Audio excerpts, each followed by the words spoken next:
Okay, just a minute. Before we go on, what are these lines flashing for? Did I say anybody should call us? Did I ask if anybody's upset that we're not carrying the hearings again? I mean, it's on WLRN, okay? If you're one of those pain-in-the-ass people who wants to hear the hearings, it's on Pubic Radio, WLRN, okay? So leave us alone, will you please? Look at that. All the lines in Broward are flashing. Do you think there's something going on that I don't know about? Wait a minute. Let me just do this. Hello? Yes, it is.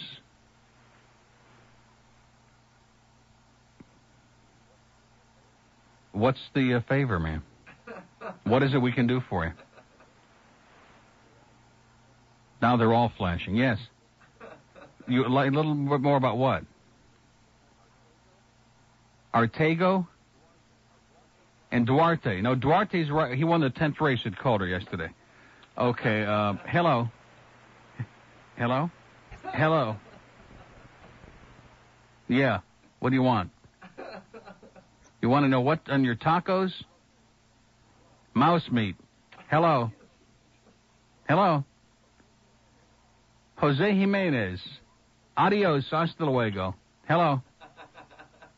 Hello. Oh, yeah. This is, we've got a whole cult of crank callers already this morning. We haven't even started the show. And Fred Schatz isn't here yet. So, when in doubt.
By the way, we gave you a Baldsky Star at Calder yesterday. It only paid $5, but what are you complaining about, right?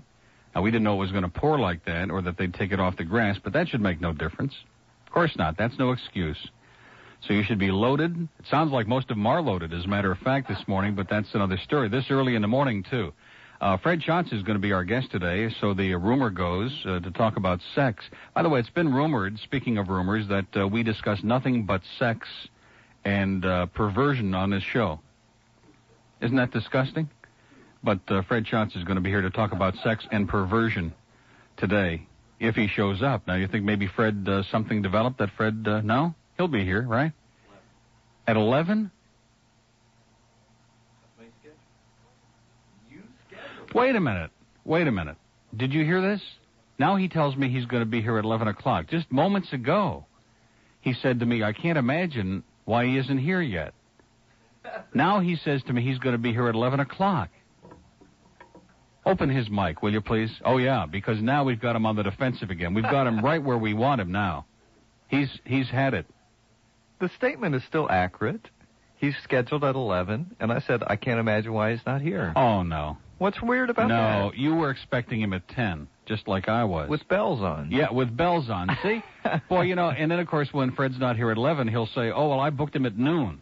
No. I mean, I know it's a lot of work for you that we have like one guest every 3 weeks on this show, and it's probably overwhelming you. Maybe we can soften your workload a little bit. Well, I appreciate it. Yeah.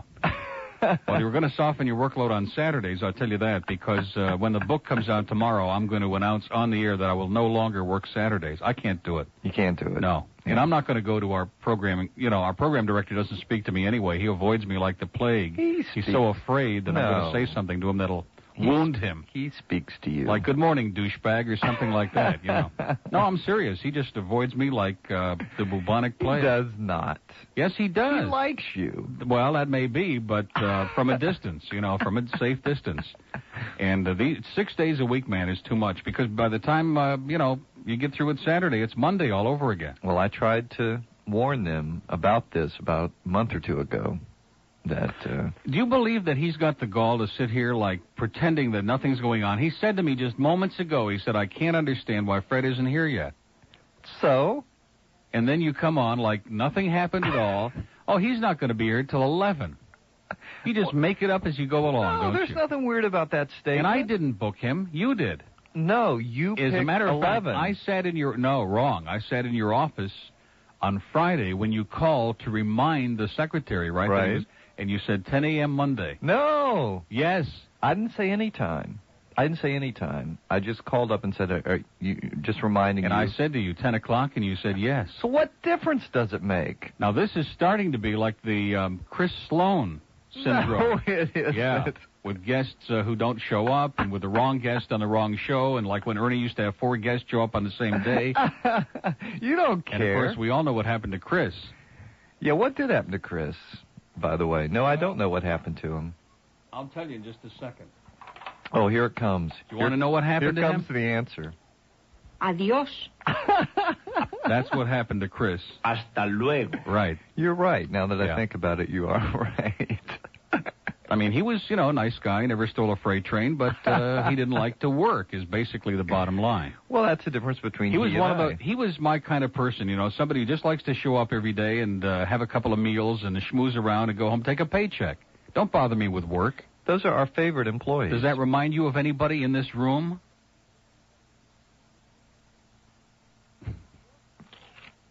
Adiós.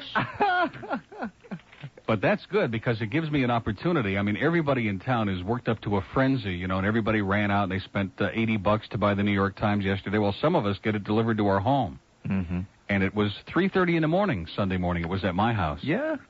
Wonderful newspaper, by the way. And just before I was going to bed at 6 a.m., I went out. Well, listen.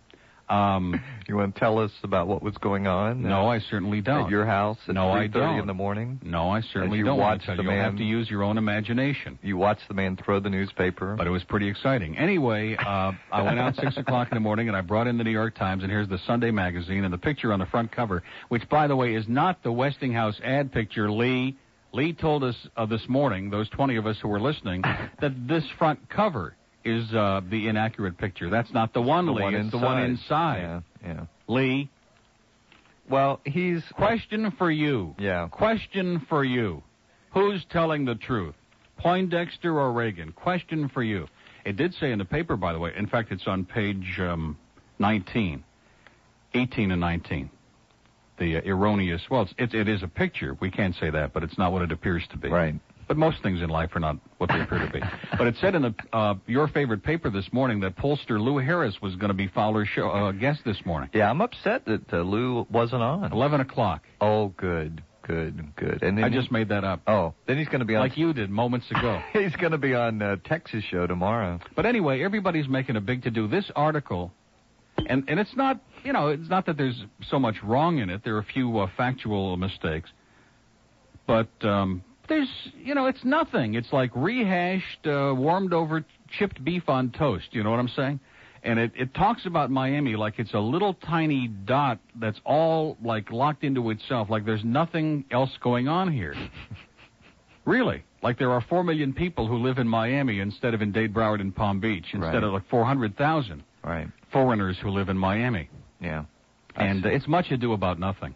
And if the politicians here would have been smart, which they're not, they would have just ignored it. But they've made such a big fuss and to-do about it, and Charlie Lighthead, for once, every year, Charlie writes something that makes sense. Which I guess if you write like 300 columns a year, one is going to make sense.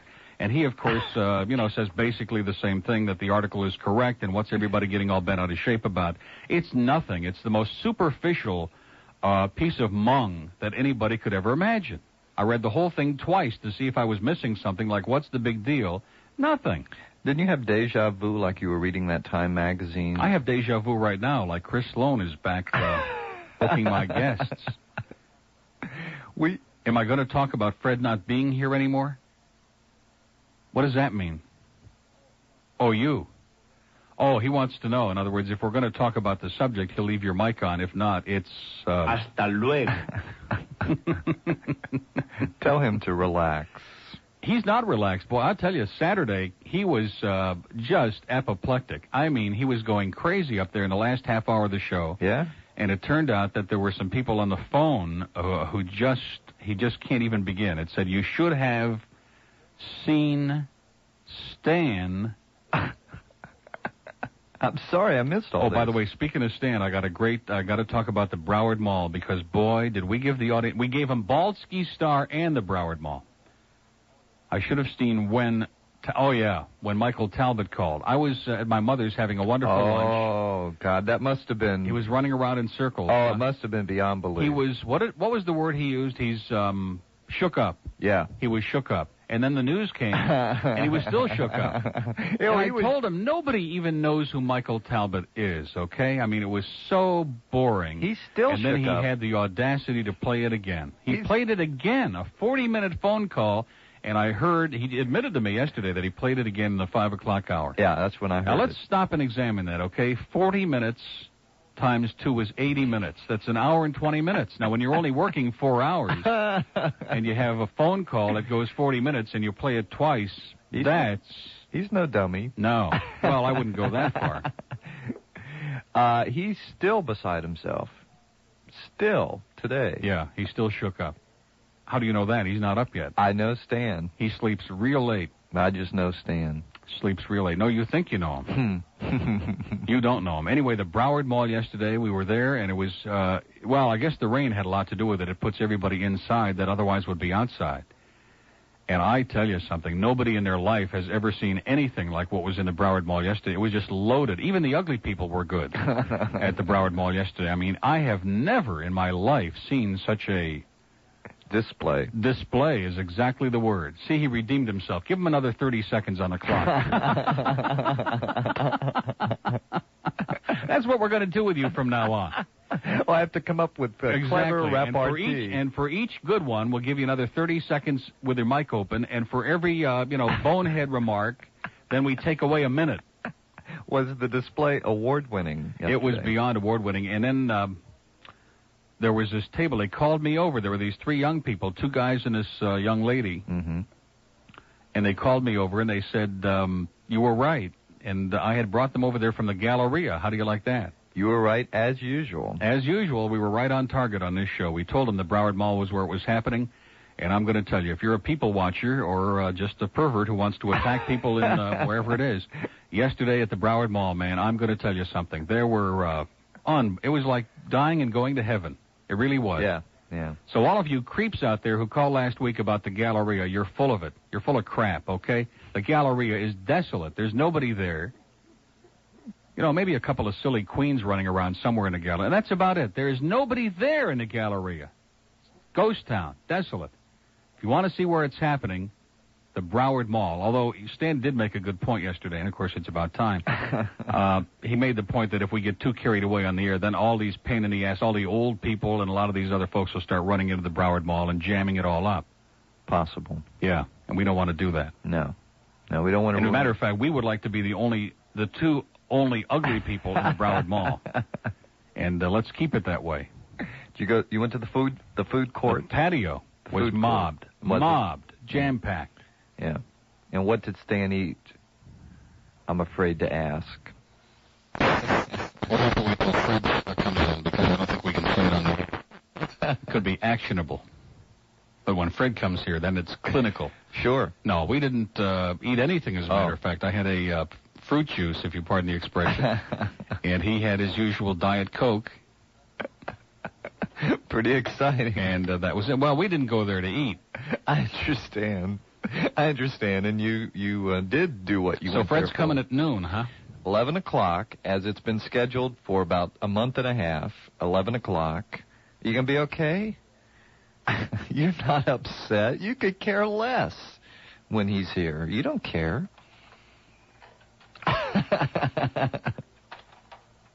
He'll be here with all the perversion at 11. You'll be all right. Just relax. Take it easy. Hurry, Natasha, or we'll be late for meeting with fearless leader. But Boris, darling, my hair's a mess. Not to worry, Babushka Buns. I have secret solution right here. What's this? Bullwinkle mousse? That's right.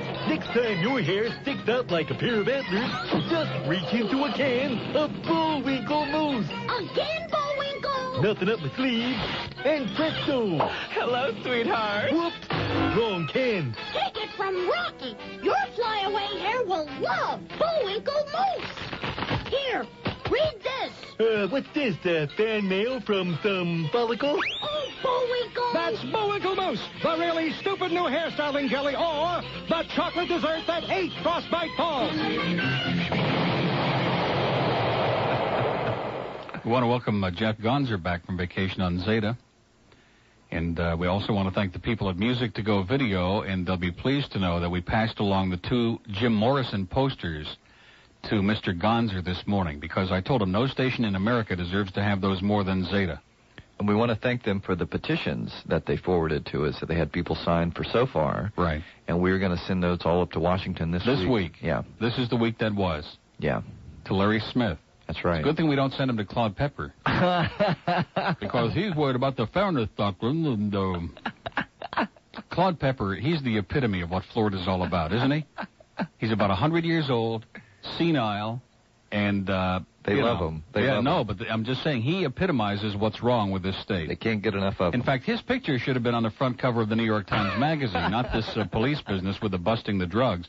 Claude Pepper should have been on the front. And it should have, if there's a way that they could have printed it so that you could have read it that way, then it would have been a much more accurate reflection of what the hell's wrong here. But it just astonishes me, man. These people they have these emergency meetings, and they're going to really get even, you know. They're sending a letter to the editor of the damn New York Times. Well, that'll show them. Right. That'll show them a thing or two. Isn't it amazing? By 9:30 yesterday morning, all the New York Timeses were sold out at newsstands from just everywhere, coast to coast. And that's what they did with all this publicity, you know. Exactly. At $2.50 a pop. Yeah, Joe's made a fortune yesterday. Yeah. He had 350 copies. Yeah. And by 9:30, they were sold out. Yeah. Yeah, they had signs up. And the 2 other newsstands in South Florida probably did. I mean, what an intellectual type. Like every 30 miles. You know, it's like going on the turnpike, you know, where the gas stations are on the turnpike. Like every 30 to 45 miles is another gas station. It's the same with a newsstand. Like every 30 miles, you'll find another one. It's sufficient. Because there might be a couple of people who are That's interested all we in need. reading. Yeah, we have more than enough. And, of course, there's some parts of town where you won't find any because nobody who lives there can read anyway. It's true. So what do you have to say for yourself? About what? About being such a douchebag. About screwing up your one lousy guess. I didn't screw up anything. Nothing. He was scheduled. You asked, you went to at 11. So that's when I booked him. This morning, and I said, you know, where is Fred? You know, where is Fred? You know, where is Fred? You know, where is Fred? Fred. When you came in here, as a matter of fact, at 3.5 minutes after 10. Why didn't you say he's not booked till 11 o'clock? It was right in front of you. Being Mr. Agreeable, of course, he said, I can't understand it either. And I said, well, maybe he'll walk in at the last minute. He's famous for doing that. It was written in huge letters. But you didn't respond in any way that indicated to me. I said, all right, call up, get Lyman on the phone in Washington. Let's get Arthur Lyman on the phone. He's busy. We don't have time for him to question Admiral Poindexter. We want to have him put you on the witness stand and grill you for the rest of the hour. You're perfectly capable of doing that yourself. 27 after 10 at WINZ. We profusely apologize to the audience, all of whom were expecting Fred to be here with his sex talk at 10 o'clock. But, you know, when you're dealing with incompetence, that's what happens. This is Neil Rogers. I'm a girl, and I shave. And, well, you know how we shave. But sometimes I have to tackle a Madonna-sized job. That's when I use the Lady Madonna Shaver. The Lady Madonna Shaver works like a power rake to remove unwanted hair with 3 settings: silk, shag, or the extra effective Bone Crusher. Thanks, Lady Madonna Shaver. Use according to directions, please. By the way, we had a new entry in the WINZ Cackle-Off. Did you hear it on Saturday? We had a brand new entry. From Back to the Future. I did hear it. Very good. You going to play that? No. Well, it's like you said Saturday. Everybody and his brother has, an imitation of the Glen Hill laugh. So what does that tell you? Tells me they're laughing at you all over town. That's exactly what it tells me. What do you think? Did you think it sounded like me or not? I thought it was pretty. Anyway, pretty this New York Times Magazine thing. Now, these are important questions. Is this news to anybody? A city beset by drugs and violence? Sounds like. I mean, there are so many of these animals, and that's exactly what they are, by the way. Animals on the streets peddling. It's like a supermarket. Everywhere. Certain parts of town, yeah. All over town. Mm-hmm. Animals, barbaric, subhumans. They don't deserve to be alive. And, of course, there are some people who will perceive that as being a racial remark, and so be it. I don't really care whether you like it or not, because it's true. Sure. It's home. And the excuse, no, it does hit home, and the excuse always is, well, somebody else is putting them up to it. Who? But isn't it interesting, though, that there always are people willing to make a fast, easy buck instead of going out and getting an honest job? Sure. And I'm telling you, man, this town is just loaded with animals who are out there peddling this crap. I agree. I don't really care whether you agree or not, to be honest with you. I don't think, is there anybody who cares whether, no. I don't care whether you agree or not. Well, but you're scrambling, and you ought to be scrambling. I'd be scrambling, too, if I had such a cush job, such an easy job, with 2 talk shows that rarely have any guests at all. Now, let's see, Al Abrera's going to be on with Stan tomorrow, right? Yeah. Now, what time's that going to be, about 7 o'clock? 2 o'clock. Because he's got Eastern Daylight Time. That's right, because he has to leave here at 3 because he's got to go get in the plane. Oh, yeah, he's got to get in the blimp. Yeah. He's got to get in the WINZ jet blimp. If you lost 5 pounds a week, I want you to stop and think about this. Speaking of blimps, the word blimp suddenly triggered us off. I wondered No, stop and think about it. Now, most fat people, we want to lose like 20 pounds a week or some impossible number. But if you lost 5 pounds a week in a year, that's 260 pounds, which is more than I weigh. That's right, it is. You don't want to lose 260 pounds. No. But if you lost 5 pounds a week for 13 weeks, that's it. That's all you need. Is 65 pounds. Yeah, 20 pounds a month. Right? Pretty simple, I think. I do, too. The only way to do it, though, is to stay away from Stan Major. He's a bad influence. I was doing so well. Those tasty cakes. Until yesterday. No, not tasty cakes. Spaghetti again. Spaghetti. Oh, man, that guy. Over at DeSalvo's again. I mean, the food is great, but I'm telling you, I can't eat it. And the man doesn't understand. He refuses to understand.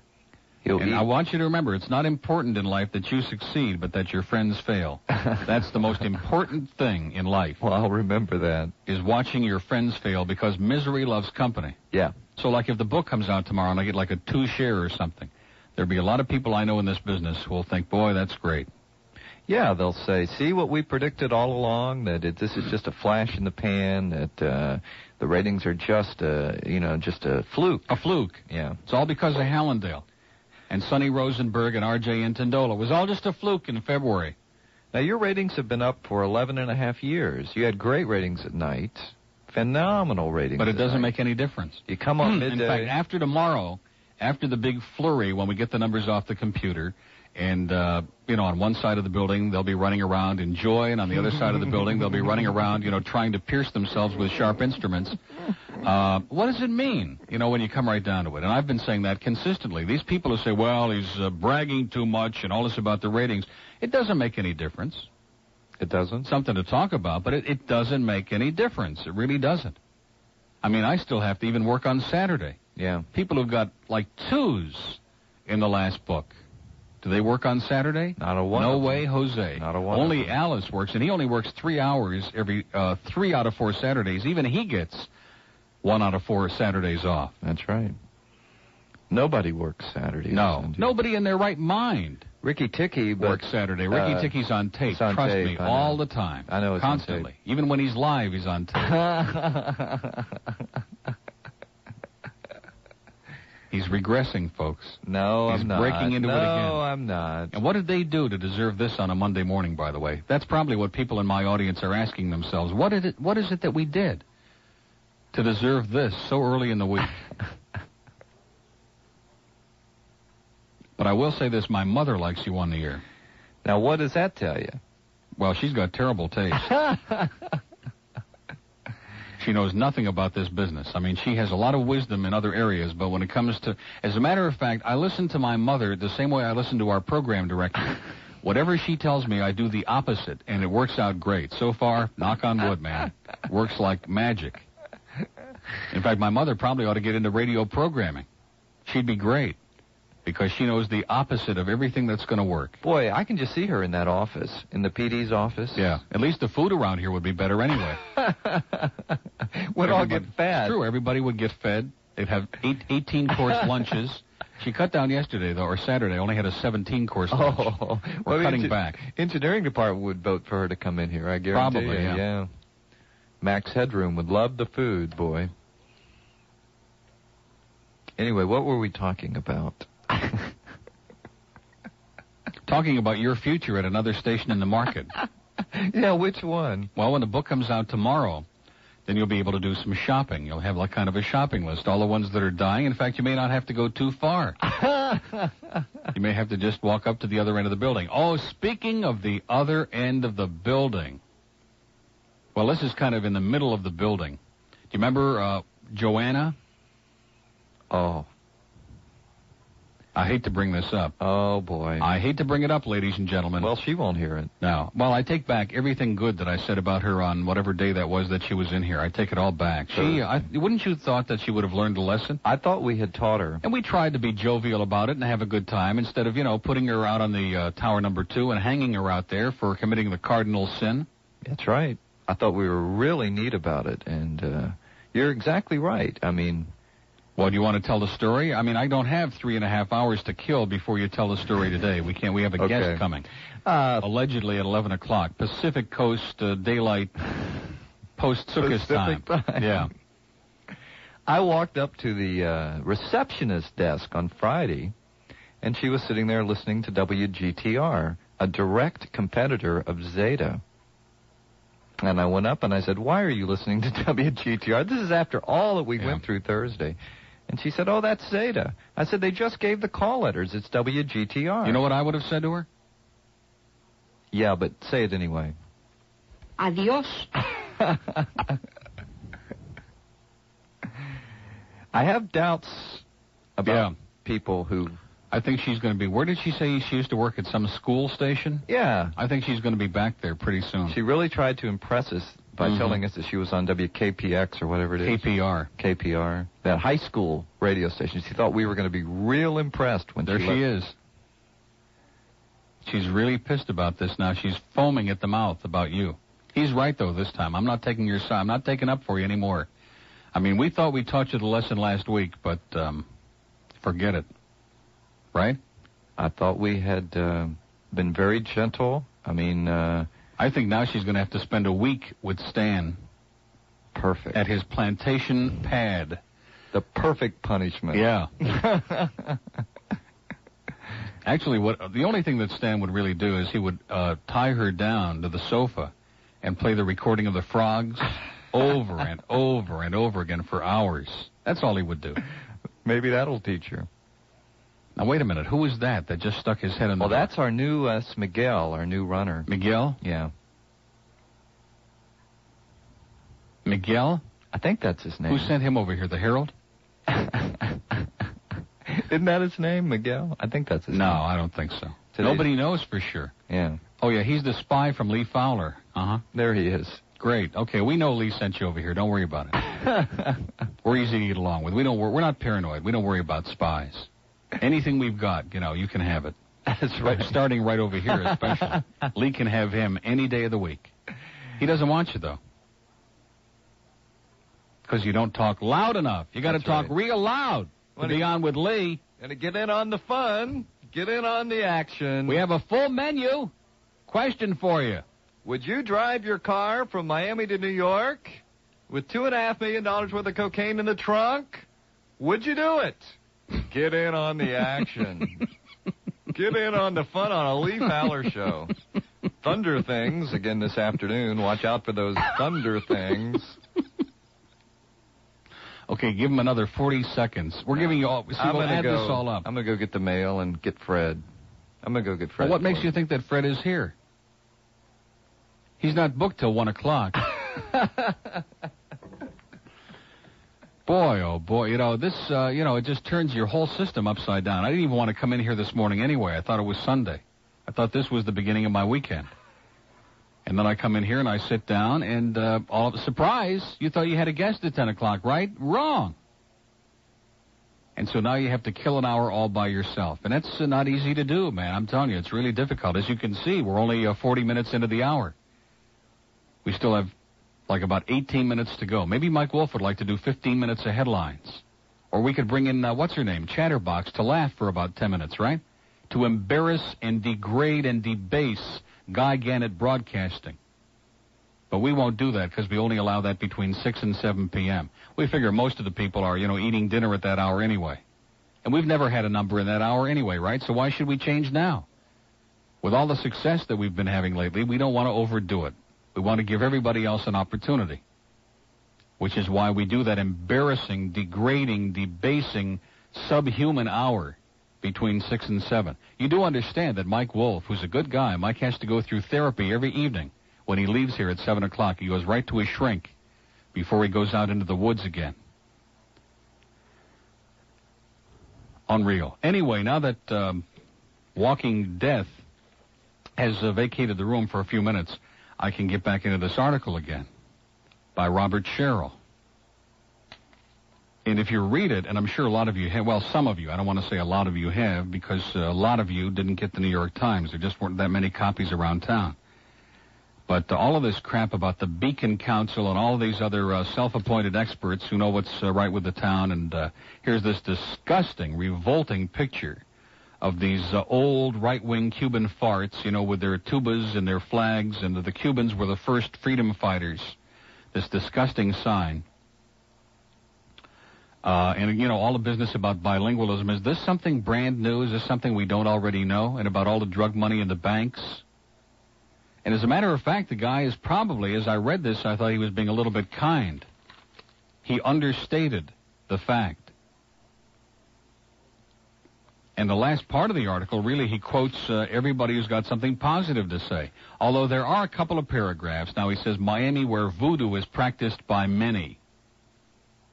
Now that line is a little bit peculiar. I mean, if more than two is many, I guess that's true. I mean, other than the politicians, we don't have a lot of people who do voodoo. And, of course, Stan's audience, who have their little Stan Major voodoo dolls. But basically, that's about it.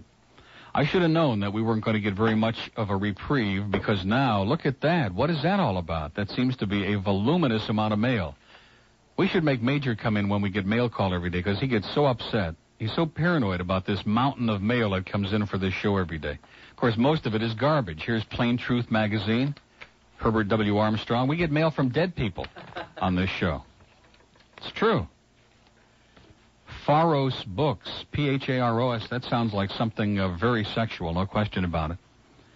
Just bet a horse at 20-1. He came in at 115. Very cute. Is that cute or what? Wait a minute. This is from Phil Saltzman.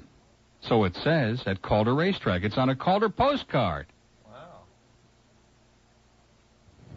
Heard that when Glenn Hill was young, he wasn't allowed to play with the neighborhood kids, so he played with himself.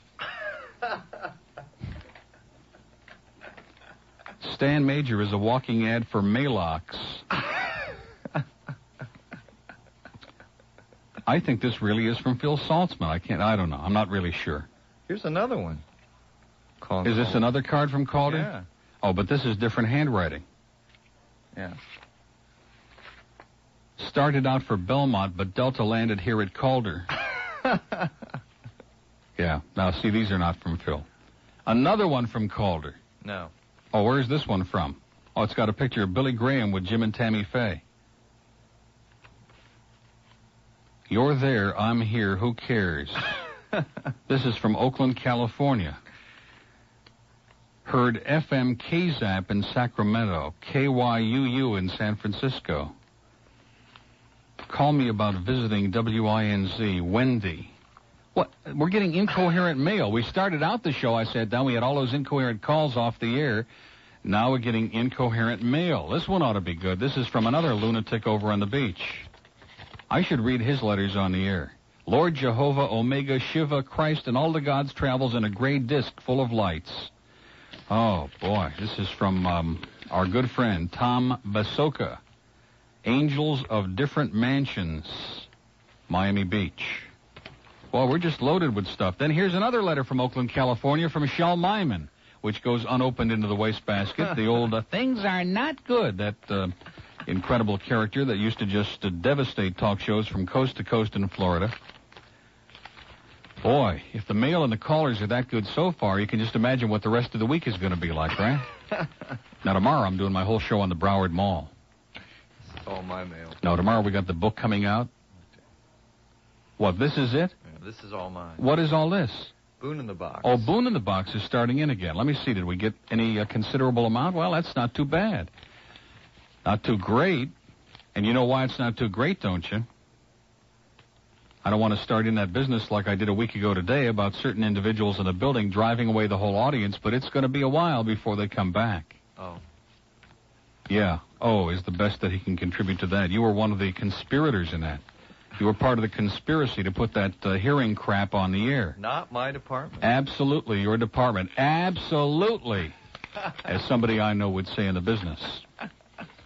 Now, this is interesting. Here's a stamped self-addressed envelope, and it says nothing. Oh, I see. Boone in the Box. Okay. Milford Aircraft Parts in Miami. Maybe they want to send a picture to the Sandinistas. That would get them. What is that? Look at the address. That's great. Laurie Sheffield, the Toffee McCallum Show. Why don't you just throw all this junk out, huh? Why don't you just go in the mailbox every day and throw it all in the wastebasket? I mean, all of it. Not Boone in the Boxes. And it also says on the screen that you have calls. Call waiting.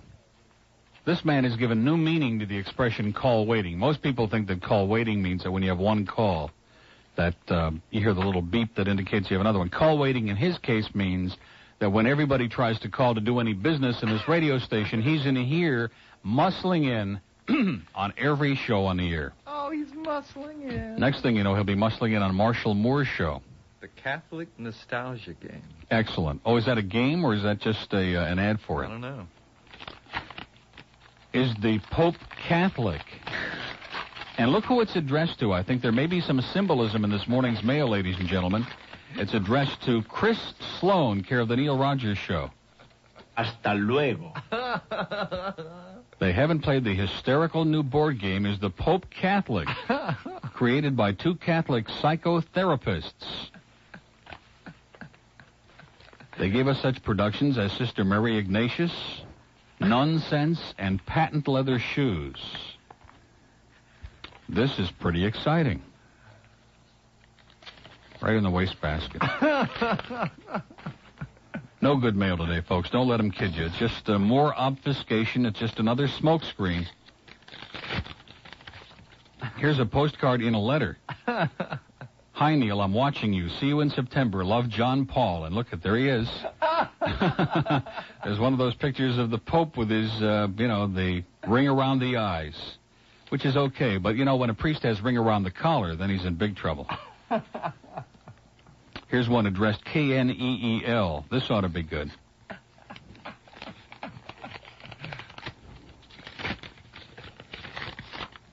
Another one with the Pope. Man, the Pope people are coming out of the closet now. They're going crazy. And look at that. The bird of paradise is dropping little things on the Pope's forehead in this picture. Can you believe that?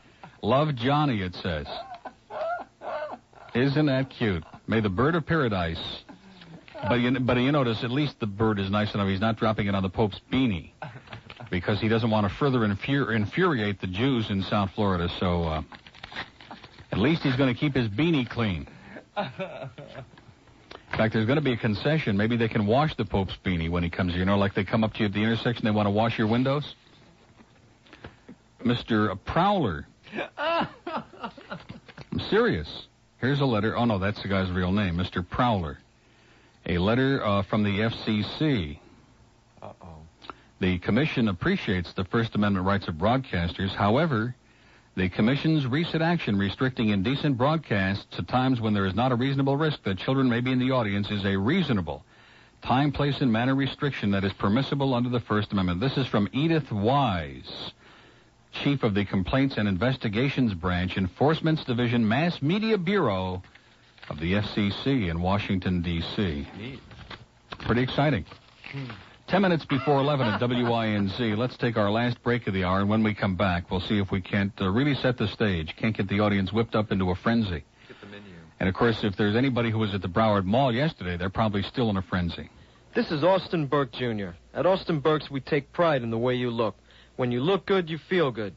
See what a smooth collar looks like. See what a clean seat feels like. Nobody likes a baggy pair of trousers or a vent that spreads beyond its normal means. For over 40 years, this is the tradition that Austin Burke's been built around. Let us tailor a fine quality single or double-breasted suit for you in a selection of colors and fabrics that are second to none. We feature sport coats and slacks in a variety of lightweight blends and silks that are perfect for the South Florida lifestyle. No matter what size, we fit every man from 27 to 74 with the special effort that's made Austin Burke #1. So take yourself to 2601 Northwest 6th Avenue facing I-95. We're open Monday through Saturday, 9 to 5:30. Call 576-2714 for directions. Remember, at Austin Burke's, we won't let you wear it unless it fits. Come in and register to win a trip to the Bahamas. No purchase necessary. Hey, South Miami, here's your chance. You've been hearing me rave about some of the great delis in North Dade and Broward. Well, now there's Lots of Locks Deli at the corner of US 1 and 152nd Street in the Coral Reef Shopping Center. At Lots of Locks, you'll find a potpourri of delicious deli delights like their Philadelphia-styled sandwiches, including the Skyscraper Club, stuffed with turkey, bacon, ham, cheese, tomato, and lettuce. In the fish platter department, choose from Nova, lox, chub, kippered salmon, sable, whitefish, or sturgeon, all hand-selected by the owner. And for breakfast, try any style of Lots of Locks' omelets, always cooked with 3 eggs and stuffed to the max. You'll find Lots of Locks at the corner of 152nd Street and US 1 in South Miami. And for your convenience, they're open every day, 7 days a week from 7:30 in the morning until 4 p.m. You tell Henry that Neil Rogers sent you by for great deli anytime to Lots of Locks. 10:52 at WINZ. Our sex and perversion man, Fred Schatz, is going to be here at 11 o'clock, allegedly. Is that AM or PM? Now, I do want to say this. The Boone in the Box mail today is rather light. I started plugging that again on a Friday, and I would have thought that with a couple of plugs, we would have had a mailbox full of Boone in the Box. And, of course, there are a lot of people in the audience who probably weren't even listening during the period when that was hot. It's not hot anymore, is it? Call up Robin Carter and see if it's hot. It's not. It's not hot? No. Well, you watch. You watch. See, you're hoping that it's not hot because you don't want to have to go through that business of stuffing all those envelopes. I don't do it. If there's anybody still living in Dade, Broward, or Palm Beach, the Boones, Pat and Debbie. I wonder if there's something incestuous about that. They're going to be visiting. They're going to be appearing at Sunrise Musical Theater in August in the production of, what is it, Sound of Music or something? Something like that, something boring.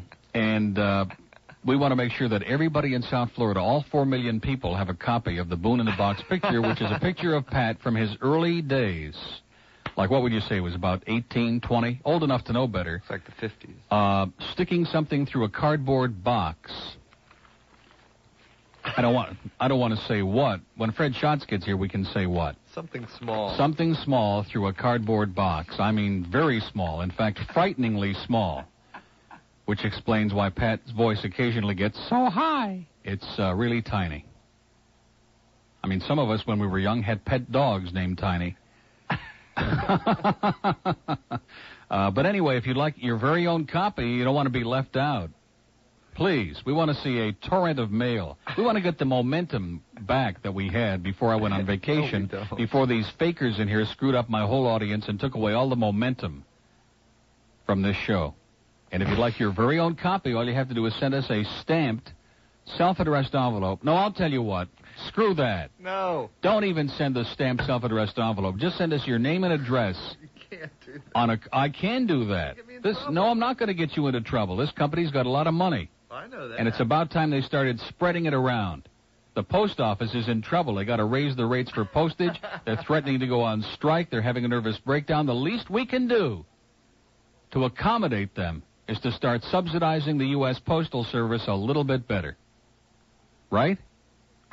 Right. So just send us your name and address. You don't even have to put in the stamped envelope. And we'll use those old 95 INZ envelopes that they refuse Do you know, this is an interesting story, okay? This company has no gripes coming when we do this kind of thing. It's not like we have a shortage of envelopes. We have 7,400,006 envelopes that say 95 INZ, and I imagine a couple of letterheads along with them, too, right? They won't let me use them. And they won't let us use them because the embarrassment factor is too great. Well, there is no more 95 INZ. It's now, of course, Zeta 94.98236. And if you can remember all those numbers, see, that's the problem. They have a few listeners, but they can't remember all of those numbers so they can write it down in the appropriate book. I love those stations that every rating period, write it down. That is so crass and so disgusting. Do you think that anybody out there writes it down because somebody on the air says write it down? Of course not. And it sounds like hell. It comes across so bad. But, of course, if you are listening to WINZ 940 on your AM dial, write it down. But anyway, the address, postcards, letters, will be delighted to send you all you want. Boone in the Box. Show her. Care of Neil Rogers, WINZ, Miami.